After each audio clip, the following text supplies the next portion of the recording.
वह कैसे संभव है? सराद जायते सरयू, सरयू माने होता है तालाब, तालाब से जिसका जन्म हुआ है वह सरयू है। और वह सरयू तप्त कुंड के प्रांगण में सुंदर सुंदर हरित बालों को सींचते हुए जो है आगे को निकलती है, जो सरयू के महात्म्य में वर्णन है। लेकिन प्रश्न यह उठता है कि इस स्थान पर पिंडदान का महात्म्य है, इस स्थान पर यज्ञोपवीत का महात्म्य है, इस स्थान पर यज्ञ का महात्म्य है, देव यज्ञ यहाँ पर होते हैं, पितृयज्ञ यहाँ पर होते हैं, अनेक प्रकार के मांगलिक यज्ञ होते हैं। तो हम सब लोगों की पुष्ट धारणा है कि हमारे लिए तो यह उत्तराखंड की काशी है। तो उत्तराखंड की काशी हम इसको कहते हैं काशी सुप्रकाशी चंद्रकाशी जाके वासी अविनाशी, जिसमें जीवित अवस्था में स्नान करके लंबी आयु मिलती है, स्वस्थ शरीर मिलता है, निरोगी काया मिलती है और हर प्रकार का गृहस्थ का सुख मिलता है। और जब इस शरीर को त्याग देते हैं तो न अर्कः, जिसमें कोई तत्व ही नहीं, वह नरक होता है, उससे मुक्ति मिलती है। फिर क्या मिलता है? स्वर्ग मिलता है। स्व माने जिसमें जो अपने को ऊंचा आसन दिला सके, जिसका अधिष्ठात्र देवता इंद्र होते हैं, तो वो स्वर्ग मिलता है। लेकिन उससे भी ऊपर कोई चीज़ होती है तो वह है कैवल्य पद, उसको कहते हैं मोक्ष, मतलब मुक्त होना। अनेक प्रकार की बाधा, भूत की बाधा, प्रेत की बाधा, मनुष्य जीवन में जितने भी संशय होते हैं उन सारी बाधाओं को तारने का एकमात्र स्थान तप्तकुंड है।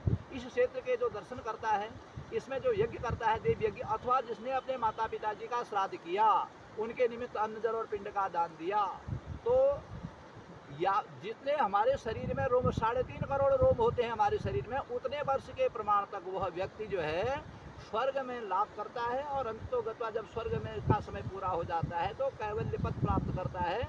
और वह कैवल्य पद ऐसा है कि न तद भाषयते सूर्य न शशांको न पावकः यद गत्वा न निवर्तन्ते तद्धाम परमं मम। श्रीमद् भागवत गीता के 4थे अध्याय में भगवान कहते हैं कि देखो, वह तो सीधे सीधे सूर्य लोक, चंद्र लोक और पवित्र लोगों को प्राप्त होता है, अंत में भगवान श्री नारायण में मिल जाता है। तो यह स्थान है तप्तेश्वर महादेव के महात्म्य का। जिसने इसके दर्शन किए, इसमें स्नान किया, अवगाहन किया, माता पिता का श्राद्ध किया, उसका जन्म सफल, उसके पितृ मुक्त, उसकी संतान का IQ लेवल भी ऊंचा होता है, थिंकिंग पावर ऊंची होती है, स्पीकिंग पावर ऊंची होती है, रिटन पावर ऊंची होती है। इससे ज़्यादा क्या चाहिए? इसका वर्णन तो वेद पुराण में संत महात्मा और यहाँ तक कि भगवान भी कहते हैं कि न इति, इसका कोई न आदि है, न मध्य है, न अंत है। जितना लाभ प्राप्त कर सको वही काम। देखिएगा सनातन प्रेमियों, हमारे कुल पुरोहित के द्वारा जिन्होंने शरीयों महात्म्य को अच्छी तरह से गूढ़ रहस्यात्मक तरीके से सोचा है, समझा है, पढ़ा है और अपने जीवन का जो अनुभव है वो अनुभव भी आप लोगों के सामने रखा। सनातन प्रेमियों, उनका कहना है कि स्कंद पुराण में भी इस तीर्थ स्थान का महत्व बताया है, स्कंद पुराण ने भी इस तीर्थ की महिमा गाई है, रामायण ने भी इसे, तुलसीदास जी ने रामचरितमानस में भी उत्तरकांड में इसकी महिमा गाई है। तो सनातन प्रेमियों, यदि ये तीर्थ, यदि हमारे पूर्वज भूत योनि को हैं, प्रेत योनि को हैं, किसी कारणवश हमारे पूर्वज भूत योनि, प्रेत योनि से भी मुक्त नहीं हो पाए हैं, उन भूत प्रेत योनियों को भी मुक्ति प्रदान करने वाला यह तप्त कुंड है। तो इस तप्त कुंड की महिमा तो वेद भी नेति नेति कहता है। ऐसा हमारे कुल पुरोहित के मुखारबिंद से आप लोगों ने श्रवण किया।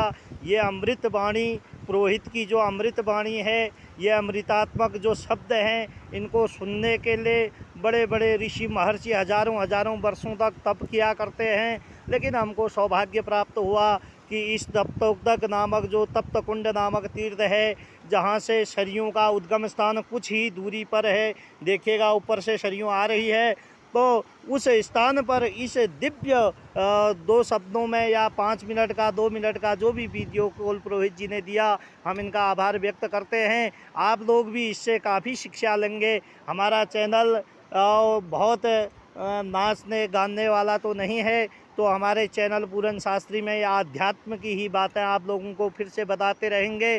तब के लिए जय जय श्री राधे श्याम, जय माता रानी, भोले शंकर तप्तेश्वर महादेव आप और हम सब लोगों का कल्याण करने वाले हों।